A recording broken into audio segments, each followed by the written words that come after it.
kati nga mmwe abakyali ku duniya betugenda okulekako insha allah, tubasabira allah subhanahu wataala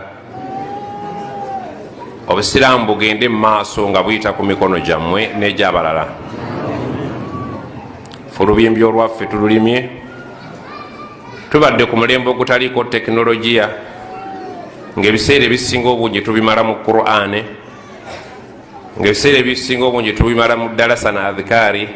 Mwakalaba kubavunula qur'ani bameka bukya muzaalibwa? si new vision, ekitabo ekimaze emyaka 10 mumeka mubina mwana.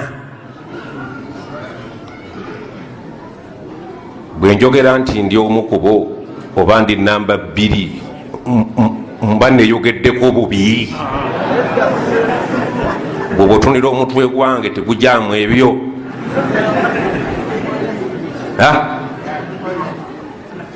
naye munsabire okwetumiikiriza